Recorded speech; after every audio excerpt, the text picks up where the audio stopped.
నేను first time హైదరాబాద్కి job పర్పస్లో వచ్చినప్పుడు ఫస్ట్ ఎక్కడ వచ్చినామంటే మాదాపూర్ హైటెక్ సిటీ ఉంటుంది కదా, అక్కడికి వెళ్ళామన్నట్టు.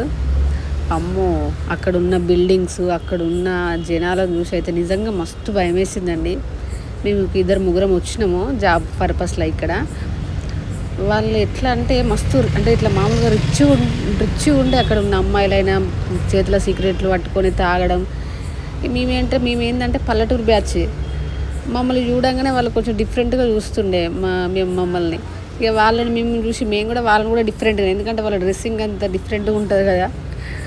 వామ్మో, ఇక్కడ ఉంటామా మేము అనుకున్నాం. అసలుకి మా జాబ్ ఏందో అది చూసుకొని సేమ్ ఏ దారి నుండి వచ్చినామో అక్కడ వెళ్తుంటాం అంతే. అలాంటిది ఈ హైదరాబాదే మా అత్త వాళ్ళ ఊరు అవుతుందని అసలు ఎక్స్పెక్ట్ కూడా చేయలేదన్నమాట, కల్లో కూడా. సర్లే కానీ సోది బాగానే చెప్తున్నాం, ఇంతకు ఎక్కడికి వెళ్తున్నారు అంటారు కదా. ఏం లేదండి, ఐస్ క్రీమ్ అని చెప్పేసి బయటికి తీసుకొచ్చిండు ఆయన. ఏంది ఎప్పుడు ఐస్ క్రీము కూల్ డ్రింక్స్ అని అక్కడక్కడ తీసుకుపోతాం, అవసరమా, అన్ని పైసలన్నీ వేస్ట్ చేస్తావు అంటే ఏమంటుండే తెలుసా? అవునా, నీకు 10 రూపాయలకే అట్లా అనిపిస్తుంది కదా, సరే అట్లయితే మరి అన్నం బంద్ చేసేయరాదు, ఒక పని అయిపోతుంది.